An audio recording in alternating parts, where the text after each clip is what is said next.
हनुमान बेनीवाल जी हैं, बोलेंगे।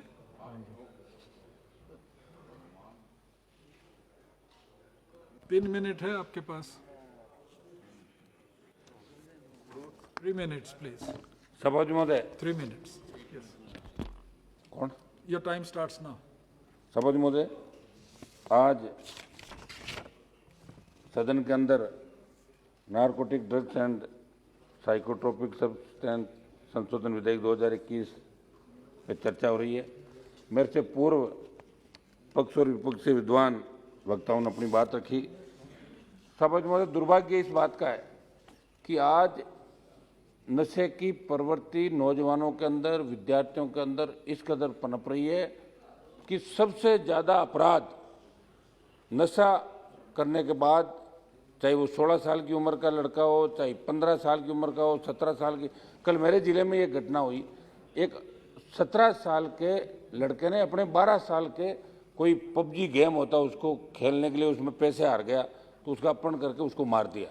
उसके पीछे कई लोग और होंगे, भाई नाबालिग है तो सजा कम होगी, माइंड होगा, लेकिन नशा करके अपने भाई को मार देना इस ओर इंगित करता है कि हमारा जो आज भारत की सबसे मजबूत कड़ी है वो नौजवान है और नौजवान नशे की प्रवृत्ति के अंदर चूर है। सभापति महोदय,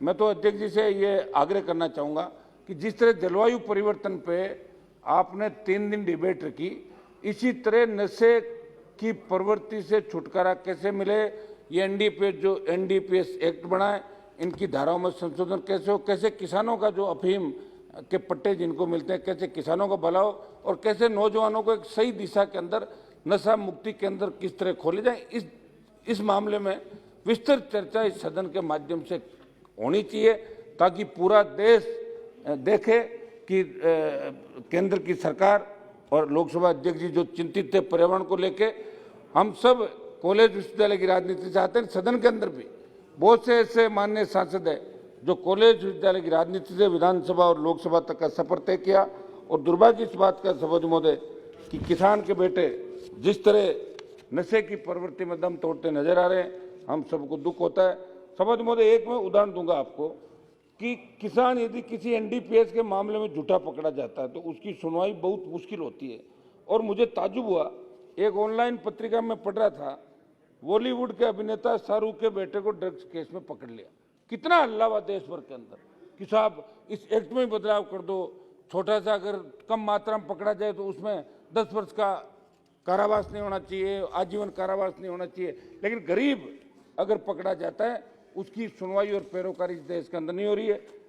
सरकार का ये कहना कि निजी इस्तेमाल के लिए सीमित मात्रा में नशीले ड्रग्स के कब्जे को डीक्रिमिनलाइज करने का कदम ड्रग्स के गलत इस्तेमाल के शिकार लोगों को नशे के से बाहर निकालने में मदद करने का उद्देश्य किया जा रहा है। ये बात सही है कि इस एक्ट के आड़ में कई बार व्यक्तिगत मतभेद के कारण, राजनीतिक कारण से लोगों को झूठा फंसाया जाता है, लोगों का जीवन बर्बाद होता है। मैं आपके माध्यम से मंत्री जी से और सरकार से कहना चाहूँगा कि जब जवाब दें किस किस उत्पाद को कितनी सीमा तक रखना अपराध नहीं है, मंत्री जी अगर ये भी बता दें तो ठीक रहेगा।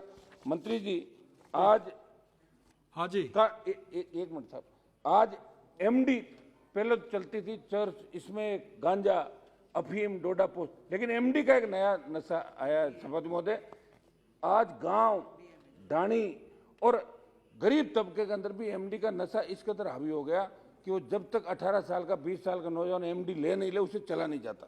मैं एक दो मेरे राजस्थान के सब्जेक्ट है उस पर 1 मिनट के अंदर अपनी बात समाप्त करता हूँ।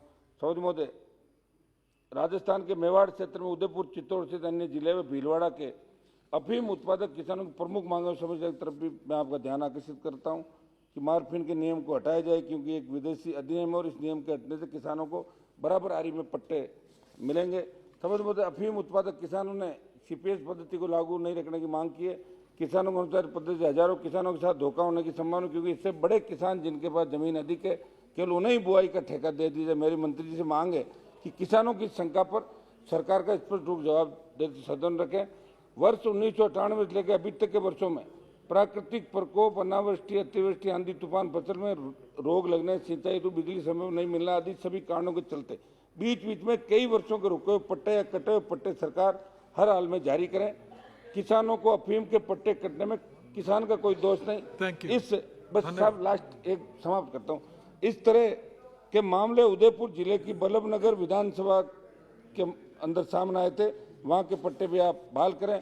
मेरा आग्रह एक लास्ट साहब लास्ट मेरा आग्रह कि एनडीपीएस एक्ट की 8/29 जो धारा है जिसका जमकर दुरुपयोग हो रहा है, उदाहरण के तौर पर कोई इस एक्ट में पकड़ा जाता है तो खुद की निजी दुश्मनी से किसी का झूठा नाम ले लेता है और उसके फोन से किसी से बात हो रखी हो जिससे अगले बात करने वाले का मादक पदार्थ की तस्करी से कोई लेना देना हो, उसे भी पुलिस मुलजिम बनाती है। आगे इस धारा की आड़ में मोटी अवैध रकम पुलिस और नारकोटिक्स वाले कमाते हैं। इस पर सरकार को प्रावधान लाने की जरूरत है कि कोई निर्दोष नहीं फंसे।